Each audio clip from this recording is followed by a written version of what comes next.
AP ముఖ్యమంత్రి చంద్రబాబు నాయుడు గారు తమిళనాడు ఎన్నికల ప్రచారానికి వెళ్లారు. కోయంబత్తూరులో నిర్వహించిన కార్యక్రమంలో సుదీర్ఘంగా చంద్రబాబు నాయుడు గారు మాట్లాడారు. అయితే ఇక్కడ కొన్ని ఆసక్తికరమైన వ్యాఖ్యలు చేశారు. సాధారణంగా చేసే వ్యాఖ్యలు కూడా చేశారు. అబ్దుల్ కలాం ను రాష్ట్రపతి చేయడంలో నా పాత్ర ఉంది అని చెప్పారు. నా వివాహం చెన్నైలోనే జరిగింది అని చెప్పారు. జయలలిత గారిని ఎన్నికల్లో గెలిపించడానికి గతంలో ఇక్కడికి ప్రచారానికి వచ్చాను, ఆమె ముఖ్యమంత్రిగా ప్రమాణ స్వీకారం చేస్తుంటే ఆ కార్యక్రమానికి వచ్చానంటూ తన జ్ఞాపకాలన్నింటినీ పంచుకోవడంతో పాటు చంద్రబాబు నాయుడు గారు కొన్ని వ్యాఖ్యలు కూడా చేశారు. ఎదురు లేదని విర్రవీగిన కాంగ్రెస్ పార్టీని 1967లోనే మెడలు వంచిన చరిత్ర తమిళ రాష్ట్రాంది అని చెప్పారు. అలాంటి పార్టీతో ఏ పార్టీకి వ్యతిరేకంగా అయితే డిఎంకే స్థాపించబడిందో అలాంటి కాంగ్రెస్ పార్టీతోనే ఇప్పుడు స్టాలిన్ పొత్తు పెట్టుకొని పనిచేస్తున్నారు అని చంద్రబాబు నాయుడు గారు విమర్శించారు. మరి ఈ విమర్శ తెలుగుదేశం పార్టీకి వర్తించదా? చంద్రబాబు నాయుడు గారు ఈ మాట అనేటప్పుడు నేను కూడా ఇదే పని చేశాను కదా అన్న ఆలోచన ఎందుకు రాలేదు? తెలుగుదేశం పార్టీ కూడా ఏపీలో కాంగ్రెస్ పార్టీకి వ్యతిరేకంగానే స్థాపించబడింది కదా. మరి అదే కాంగ్రెస్ పార్టీతో తెలంగాణలో ఎన్నికల పొత్తు పెట్టుకొని ఎన్నికలకు వెళ్లారు కదా చంద్రబాబు నాయుడు గారు 2018లో.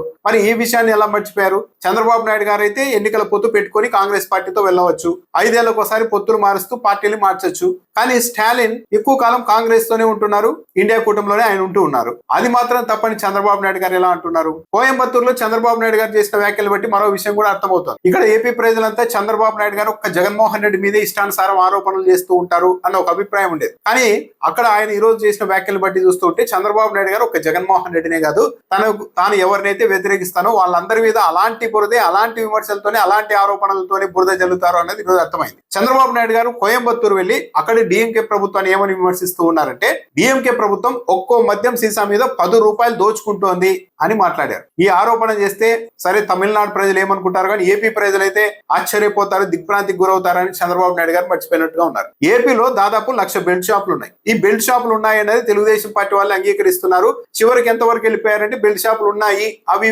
ఉపాధి కల్పనా కేంద్రాలు అని వాదించే వరకు తెలుగుదేశం పార్టీ వాళ్ళు వెళ్ళిపోయారు. 1,00,000 బెల్ట్ షాపులు పెట్టుకొని ఒక్కో బాటల్ మీద ఇక్కడ 10 రూపాయలు, 20 రూపాయలు, అర్ధరాత్రి వెళ్తే 50 రూపాయలు కూడా వసూలు చేస్తూ తమిళనాడుకి వెళ్ళి ఇక్కడ ఒక్కో బాటిల్ మీద 10 రూపాయలు డిఎంకే వాళ్ళు దోచుకుంటున్నారని చంద్రబాబు నాయుడు గారు చెప్తూ ఉన్నారంటే చంద్రబాబు నాయుడు గారికి ఎంత సాహసం ఉండాలి రాజకీయాల్లో అన్నది దీన్ని బట్టే అర్థమవుతుంది. 1,00,000 బెల్ట్ షాపులు ఏమైనా సేవాభావంతో నడుస్తున్నాయా? అక్కడ కూడా దోచుకోవడానికే కదా, ఒక్కో బాటిల్ మీద అధికంగా సంపాదించుకోవడానికే కదా గ్రామాల్లో 1,00,000 బెల్ట్ షాపులు ఏర్పాటు చేసుకున్నారు. అవన్నీ మర్చిపోయి అదేదో ఇక్కడ బెల్ట్ షాపులు పెట్టినప్పటికీ కూడా సేవాభావంతో పనిచేస్తున్నట్టు, ఎంఆర్పీ కంటే ఇంకా 10 రూపాయలు తక్కువకే గ్రామాల్లో మద్యాన్ని ఈ బెల్ట్ షాపుల ద్వారా సప్లై చేస్తున్నట్టు చంద్రబాబు నాయుడు గారు తమిళనాడు వెళ్లి మాట్లాడుతూ ఉన్నారు. తమిళనాడులో మద్యం తాగి ఎక్కువ మంది చనిపోయారు అని కూడా చెప్పారు. ఈ విమర్శ జగన్మోహన్ రెడ్డి ప్రభుత్వం మీద చంద్రబాబు నాయుడు గారు వీలున్నప్పుడల్లా చేస్తూ వస్తూ ఉంటారు.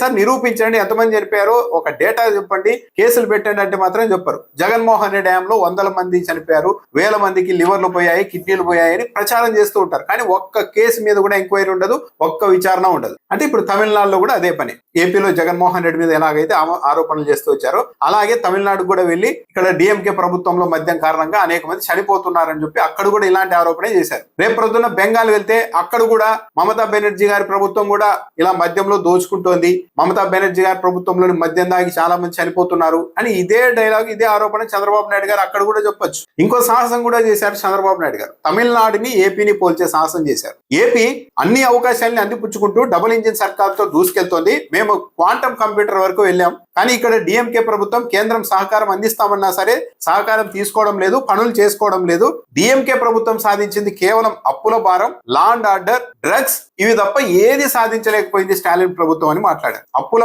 గురించి కూడా మాట్లాడారు చంద్రబాబు నాయుడు గారు. దేశంలోనే ఏపీ అప్పులకు పాపులర్ గా మారిపోయింది అన్నది అందరికీ తెలుసు. అలాంటిది మనం ఇంకో రాష్ట్రానికి వెళ్లి తమిళనాడు ఆర్థిక పరిస్థితిని, తమిళనాడు అప్పుల్ని ప్రశ్నించే స్థాయిలో రాష్ట్ర ప్రభుత్వం ఉందా అన్నది చంద్రబాబు నాయుడు గారు ఆలోచన చేసుకోవాలి కదా. అప్పులు తమిళనాడు ప్రభుత్వానికి ఎక్కువగా ఉండవచ్చు, కారణం అదొక పెద్ద రాష్ట్రం. పైగా ఆర్బీఐ రిపోర్ట్ల ప్రకారం, కేంద్ర ప్రభుత్వం ఇచ్చే నివేదికల ప్రకారం తమిళనాడుకు అప్పులు చేసినా వాటిని సొంతంగా తీర్చేంత శక్తి సామర్థ్యాలు ఉన్నాయి. కానీ ఏపీకి అలాంటి పరిస్థితి లేదు. పైగా తమిళనాడు అన్నది దేశంలోనే 2వ అతిపెద్ద ఆర్థిక వ్యవస్థ. కేంద్ర జీడిపిలో తమిళనాడు వాటా 9.4%, అదే ఏపీ వాటా 4.8, అంటే 5% దగ్గరగా ఉంది. 9.4% జీడిపిలో కాంట్రిబ్యూషన్ చేస్తోంది తమిళనాడు. కానీ కేంద్రం నుండి తిరిగి వస్తున్నది ఎంతో తెలుసా? కేవలం 4% మాత్రమే తమిళనాడుకి. అంటే తమిళనాడు నుంచి వచ్చే డబ్బుల్ని కేంద్రమే ఎక్కువగా వాడుకుంటోంది, కానీ తమిళనాడు కేంద్రం ఇచ్చే డబ్బుల మీద ఆధారపడలేదు. కానీ మన ఏపీ పరిస్థితి ఏంటి? కేంద్రం ఇచ్చే గ్రాంట్లు, అప్పులు, పన్నుల మీద ఎక్కువగా డిపెండ్ అయ్యాల్సి ఉంది. అలాంటి పరిస్థితి తెలిసి కూడా చంద్రబాబు నాయుడు గారు తమిళనాడు ఆర్థిక వ్యవస్థను ఎగతాళి చేసేలాగా అప్పులు తప్ప ఏమీ సాధించలేదని చెప్పడం కరెక్టా? పైగా ఈ 22 నెలల కాలంలోనే ఏపీ ప్రభుత్వం చేసిన అప్పు 3.5 లక్షల కోట్ల రూపాయలు దాటిపోయింది. వైసీపీ హయాంలో 5 ఏళ్లలో 3,32,000 కోట్ల రూపాయలు అప్పు చేస్తే శ్రీలంక, సోమాలియా అంటూ మాట్లాడిన తెలుగుదేశం పార్టీ కేవలం 22 నెలల కాలంలోనే జగన్మోహన్ రెడ్డి 5 ఏళ్లలో తెచ్చిన అప్పుని దాటేసి ముందుకు వెళ్తూ ఉన్నా సరే చంద్రబాబు నాయుడు గారు ఇంకో రాష్ట్రానికి కూడా వెళ్లి మరి మీరంతా అప్పులు చేస్తూ ఉన్నారు అని మాట్లాడుతూ ఉన్నారు. దాంతో పాటు ఇంకో విషయం కూడా చెప్పారు, సంపద సృష్టించకుండా ఉచితాలు ఇచ్చే హక్కు ఎవరికీ లేదు అని చంద్రబాబు నాయుడు గారు చెప్తున్నారు. ఈ డైలాగ్ ఏపీలోనే అనుకుంటే తమిళనాడు కూడా వెళ్లి చంద్రబాబు నాయుడు గారు వాడేస్తూ ఉన్నారు. ఇక్కడ ఇదే చెప్పి వచ్చారు, నేను సంపద సృష్టిస్తాను, జగన్మోహన్ రెడ్డి లాగా ₹1 అప్పు తేకుండానే చేస్తాను అన్నారు. కానీ ఏమైంది, 22 నెలల కాలంలోనే జగన్మోహన్ రెడ్డి తెచ్చిన 5 ఏళ్ల అప్పులు తెచ్చేసి దాటేసి ఇప్పుడు చంద్రబాబు నాయుడు గారు ఏకంగా తమిళనాడుకు వెళ్లి తమిళనాడులో సంపద సృష్టి ఎలా ఉండాలి, పథకాలు ఎలా అమలు చేయాలన్న దానిపైన అక్కడి ప్రభుత్వానికి కూడా సలహాలు ఇచ్చే స్థాయికి చంద్రబాబు నాయుడు గారు వెళ్ళిపోయారు.